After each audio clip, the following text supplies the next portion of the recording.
I have seen Deadpool and Wolverine twice in theaters now, and I'm super excited to bring you guys an in-depth spoiler review about the good, the bad, and the ugly of this movie, and how excited I am that Hugh Jackman finally got to... What? They announced who? Playing him? At Comic-Con? Guys, scratch that. I can't talk about Deadpool and Wolverine. I gotta talk about this. It's Editor Buddy here, talking directly to Kevin Feige. Do you see this hat? Do you see whose name is on this hat? The soundtrack for Doomsday better have Doomsday by MF Doom, or it's done, and you failed. Just saying.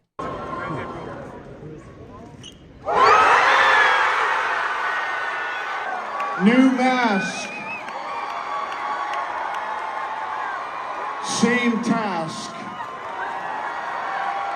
What can I tell you? I like playing complicated characters. So obviously, I want to talk about the why, the good, and the bad of Robert Downey Jr. being revealed as Doctor Doom for the MCU. There's so many implications there. There's a lot of ideas that are inspired from the comics, but also I feel really bad for the Fantastic Four comic book fans. So maybe we should just take a second and pour one out for them, because once again, we're not getting a comic book accurate Doctor Doom interpretation on the big screen. Now, we might later on, after Secret Wars, and there's like a soft reboot for the universe, we can actually get an accurate depiction of the character. But for now, at least what they're telling us is that we're not getting that. We're getting Robert Downey Jr. as Doctor Doom. And like I said, I want to talk about that a little bit more in depth, the why and the good and the bad of it all. But I feel like it's important to talk about the Multiverse Saga as a whole for a moment. So after Endgame, they've introduced the idea of the Multiverse Saga for phases 4 and 5, leading up to the Kang Dynasty in Secret Wars. Jonathan Majors was a huge part of that as the portrayer of Kang, and audiences were not really receptive to this storyline being built up. Obviously, I thought Loki was a very strong property and a very, very cool 2-season arc, but also at the same time, it kind of concludes Kang's arc there, so you can almost just leave it there. But the big bad being introduced in Ant-Man 3, Kang being defeated by ants?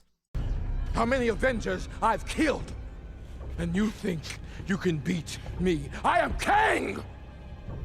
You talk to ants. 2 seconds later.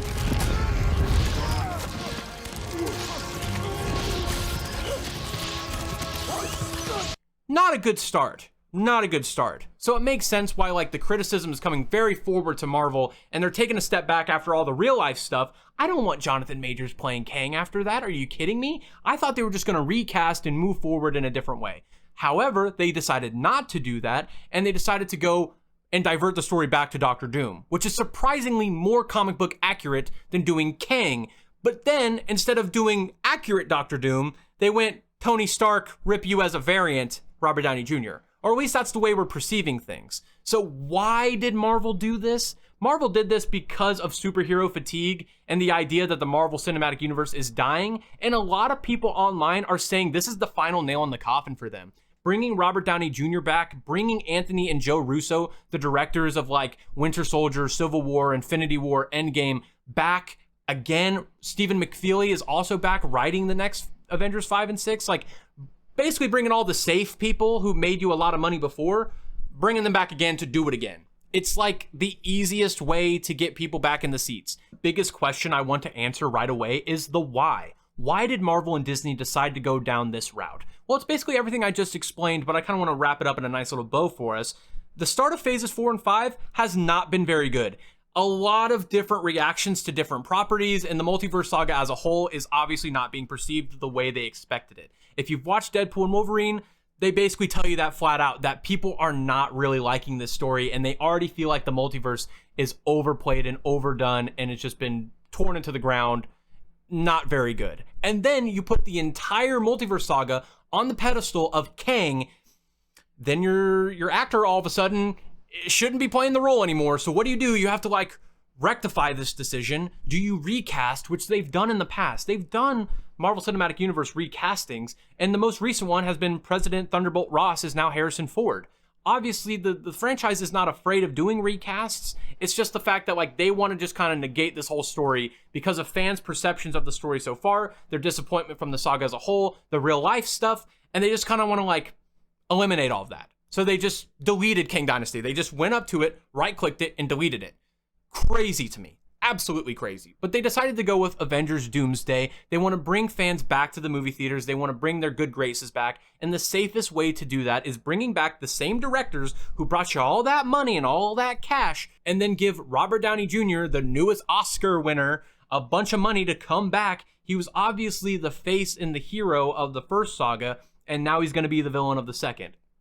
You could not live with your own failure. Where did that bring you? Back to me. Like, it makes sense on that level, and it makes sense because it's safe and easy, and it's like, you're gonna get people back in the seats. Then it's like, okay, how does this work about this decision? Let's kind of break that down.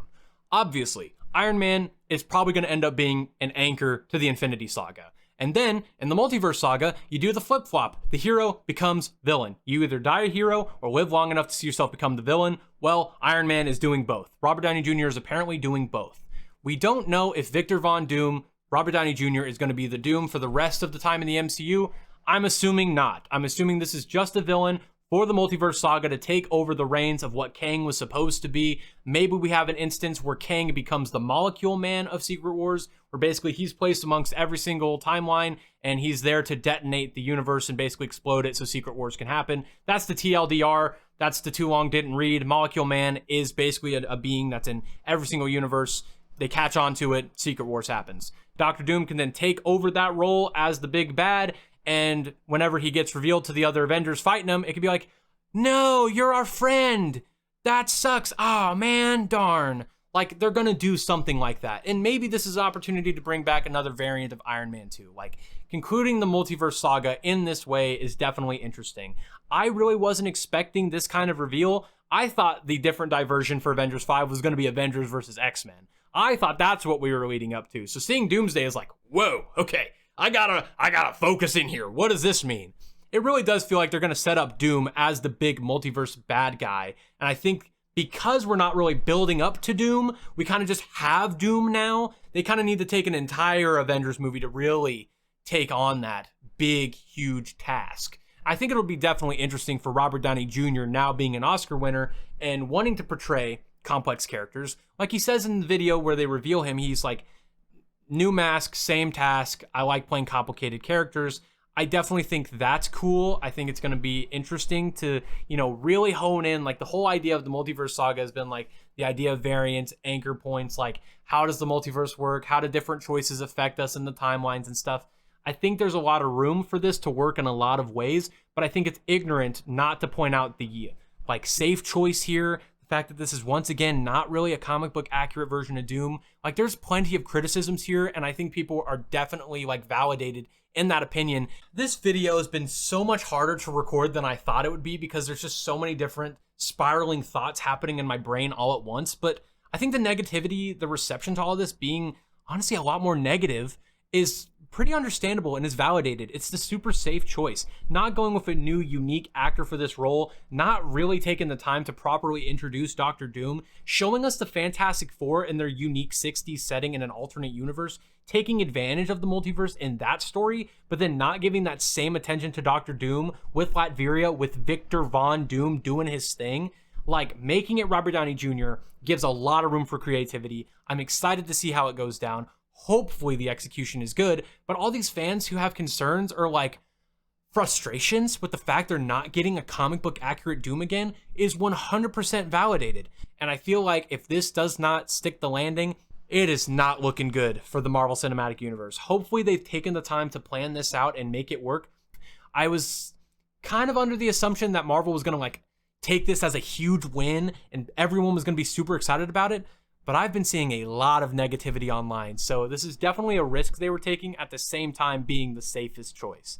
It's crazy how that works. Safest choice being the guy who made you all this money last time, the idea of the hero turning into the bad guy, all of that is like super safe and like secure, but then I don't think they were quite expecting the reaction being this negative. So it's interesting. I definitely think it's interesting how it works both ways like that. So definitely let me know your thoughts down in the comment section down below. like I said, I'm conflicted on the whole thing. I hope it is executed properly and done with lots of creativity and love, but we'll see how things go. Thanks for stopping by the channel, and I'll see you when something else happens, probably.